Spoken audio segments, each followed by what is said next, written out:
नाथ की अमर कथा का वर्णन गाते हैं, पावन वर्णन गाते हैं। हम महादेव माँ पार्वती की कथा सुनाते हैं, हम गाथा गाते हैं।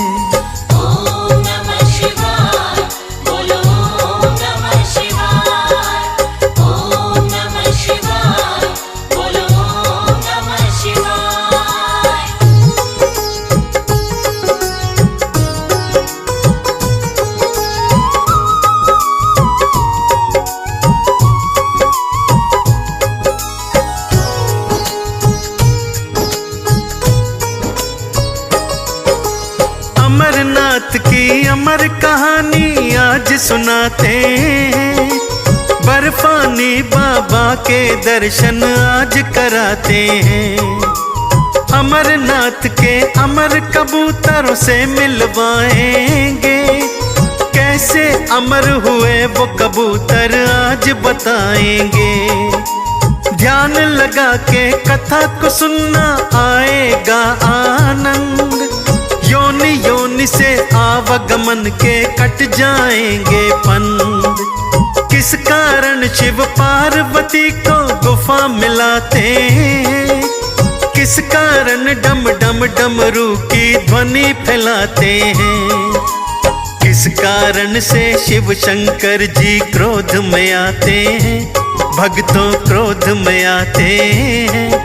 हम अमरनाथ की अमर कथा का वर्णन गाते हैं, हम कथा सुनाते हैं।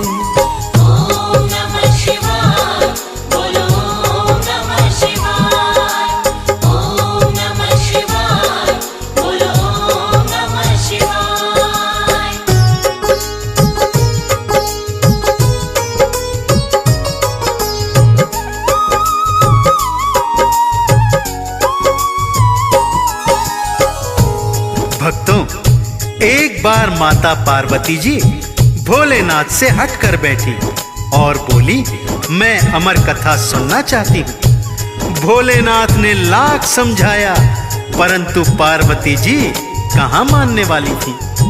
अड़ गई थी अपनी हट पर कि मैं तो अमर कथा सुनकर ही रहूंगी। नारी के हट के आगे भगवान भोलेनाथ को भी अपनी हार माननी पड़ी।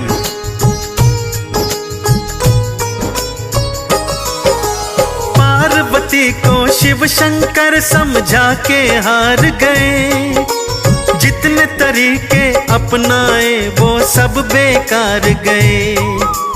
पार्वती ने एक न मानी, जिद पर अड़ी रही। पार्वती शंकर के आगे अड़ के खड़ी रही। अमर कथा जब तक न सुनूंगी खड़ी रहूंगी मैं। हे स्वामी अपने हट पर तो अड़ी रहूंगी मैं। आज सुनूंगी अभी सुनूंगी अमर कथा का सार। अगर न मानी बात हमारी बढ़ जाए तकरार। भोले बोले तो क्या बोले समझ न पाते हैं, भक्तों समझ न पाते हैं। हम अमरनाथ की अमर कथा का वर्णन गाते हैं, हम कथा सुनाते हैं।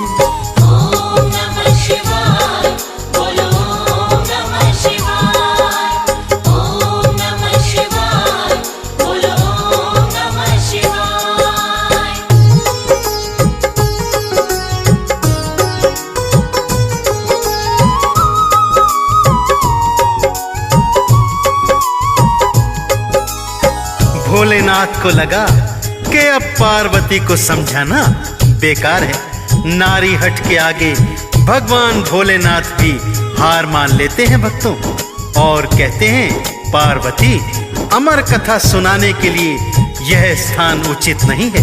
पार्वती कहाँ सुनने वाली थी, उनको झटक कर बोली, हमें कुछ नहीं पता उचित अनुचित, हमको तो बस अमर कथा सुननी है, चाहे यहाँ सुनाओ चाहे वहां।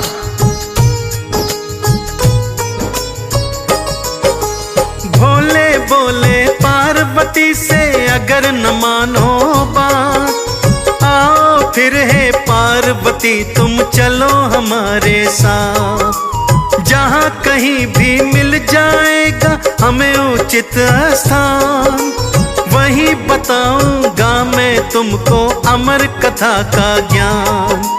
पार्वती झट से चलने को होती है तैयार, पहले से ही करके आई थी 16 श्रृंगार। गणपति नंदी पार्वती और चले हैं भोलेनाथ, ना नंदी ना गणपति जी को पता है कोई बात। नंदी जी आकाश मार्ग में उड़ते जाते हैं, भक्तों उड़ते जाते हैं, हम अमरनाथ की अमर कथा का वर्णन गाते हैं, हम कथा सुनाते हैं।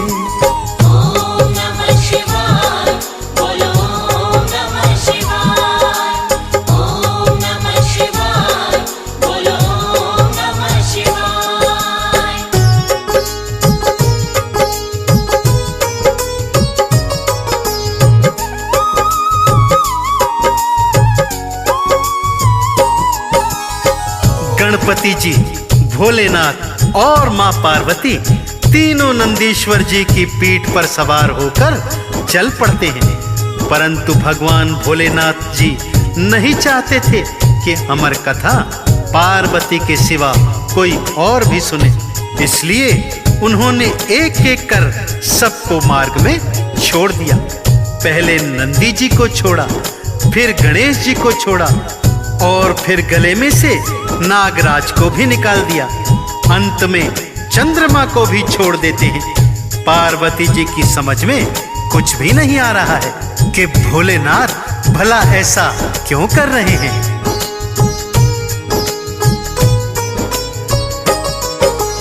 पार्वती रह गई अकेली, कोई रहा ना साथ, पार्वती को लेके चल पड़े आगे भोलेनाथ।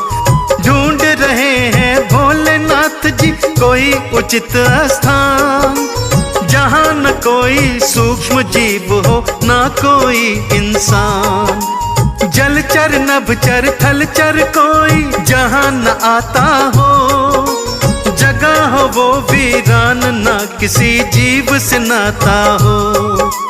पार्वती को लेकर के एक गुफा में जाते हैं, चारों दिशा में भोलेनाथ फिर नेत्र घुमाते हैं।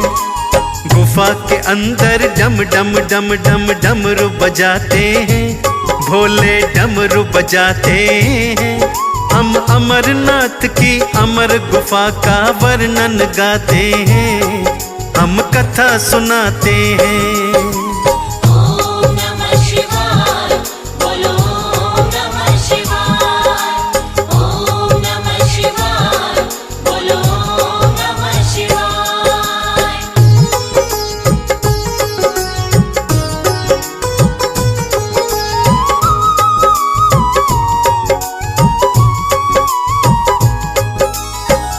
भोलेनाथ जी मैया पार्वती को लेकर एक बहुत बड़ी गुफा के अंदर लेकर जाते हैं। उस गुफा में किसी भी जीव का नाम और निशान तक नहीं था।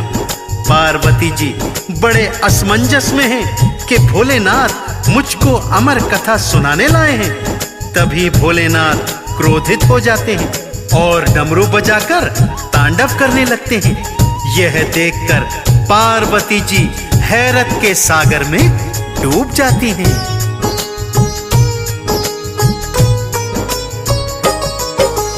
डम डम डम डम डमरू की धुन गूंज रही आकाश, सहमी सहमी खड़ी पार्वती भोलेनाथ के पास। कभी डमरू कभी शंख बजाए, कभी उठे त्रिशूल। पार्वती जी अमर कथा की बात गई थी भूल। डमरू की ध्वनि ऐसी गूंजी गई दिशाएं कांप, वहां रहे ना सूक्ष्म जीव और रहे न बिच्छू सांप। नेत्र लाल विकराल भाल ध्वनि गूंज रही आकाश, जीवन रेखा बची न कोई वहां आस या पास। भोलेनाथ फिर धीरे धीरे शांत हो जाते हैं, शिव जी शांत हो जाते हैं। हम अमरनाथ की अमर गुफा का वर्णन गाते हैं, हम कथा सुनाते हैं। ओम नमः शिवाय, बोलो ओम नमः शिवाय। ओम नमः शिवाय, बोलो ओम नमः शिवाय।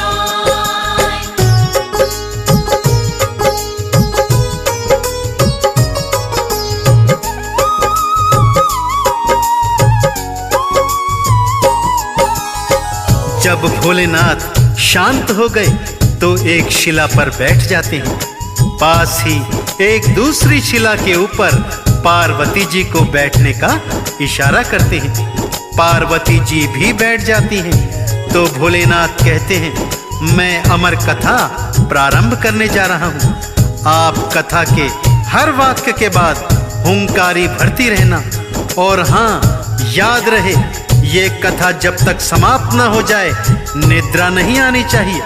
पार्वती जी कहती हैं कि यदि ये कथा वर्ष भर चलेगी तो मैं वर्ष भर जागती रहूंगी।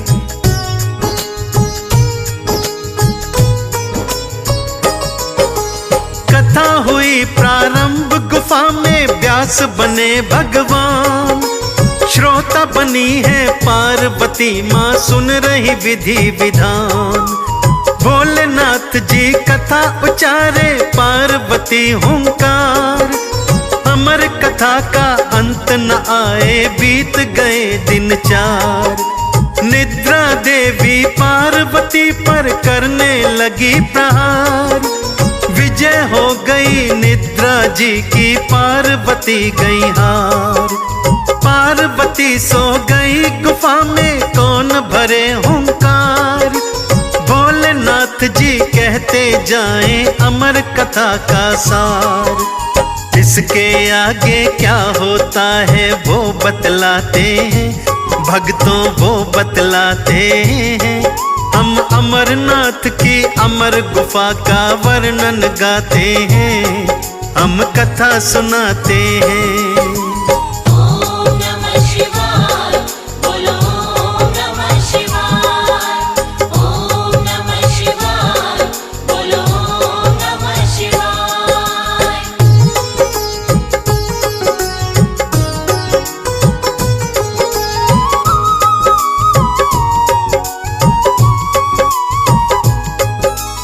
पार्वती जी गहरी निद्रा में सो चुकी थी।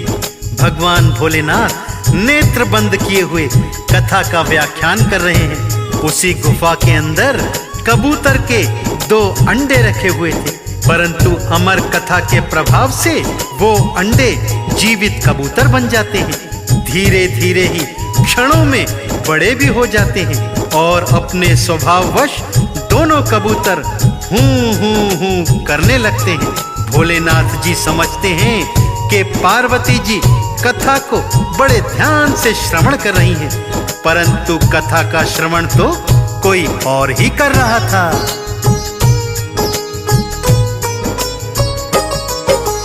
कथा हुई संपन्न, नेत्र भोले के खुलते हैं। पार्वती को सोता देख हैरत में पड़ते हैं। पार्वती तो सोई है, फिर किसने भरी हुंकार। व्यर्थ गया मेरा आना यहाँ, गया व्यर्थ कथा का सार। गरज के बोले भोलेनाथ जी, यहाँ है दूजा कौन। नेत्र खोलते जिसने मेरे, धारण कर लिया मौन। तीव्र गर्जना सुन के पार्वती गई तुरंत ही जाग। देखा भोले के नेत्रों से बरस रही थी आग। क्रोध में आकर महादेव त्रिशूल उठाते हैं, हाँ त्रिशूल उठाते हैं। हम अमरनाथ की अमर कथा का वर्णन गाते हैं, हम कथा सुनाते हैं। ओम नमः शिवाय, बोलो ओम नमः शिवाय। ओम नमः शिवाय।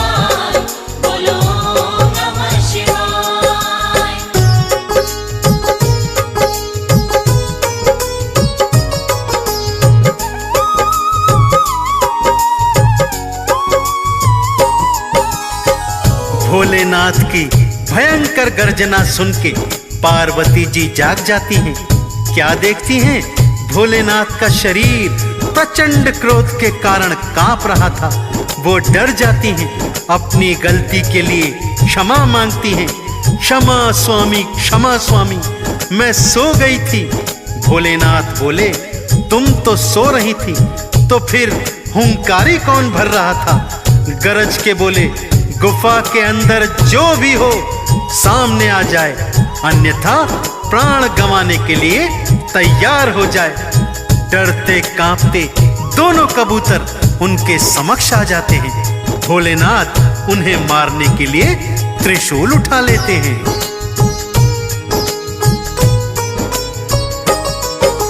मृत्यु देख के दोनों कबूतर थर थर थर रहे कांप। दोनों बोले, शिव शंकर से क्षमा करो हे नाथ। अमर कथा सुन ली है हमने, सो हो गए हैं अमर। आपके हाथों हम दोनों यदि मर गए अगर। अमर कथा का महत्व बताओ, क्या रह जाएगा? आने वाले युगों को क्या इतिहास बताएगा? क्षमा करो अपराध हमारे, दे दो जीवन दान। अमर कथा की अमर गुफा के बनेंगे हम पहचान। नतमस्तक हम दोनों आपको शीश नवाते हैं, भोले शीश नवाते हैं। ये कथा लिखी सुखदेव निकाला, गा के सुनाते हैं, हाँ गा के सुनाते हैं।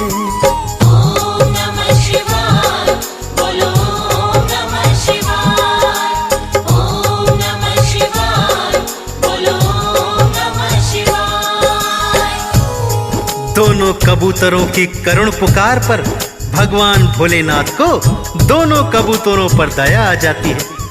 दोनों को अमरता प्रदान करके अभय दान देकर पार्वती जी के साथ वहां बने हिमलिंग में समा जाते हैं। तब से दोनों कबूतर उसी गुफा में रहते हैं और अमरनाथ के दर्शन करने आने वाले भक्तों को दर्शन देकर भगवान भोलेनाथ और माता पार्वती जी के यहाँ आने का प्रमाण देते हैं। तो एक बार बड़ी प्रेम और श्रद्धा से बोलिए, बोलिए अमरनाथ बाबा बर्फानी की।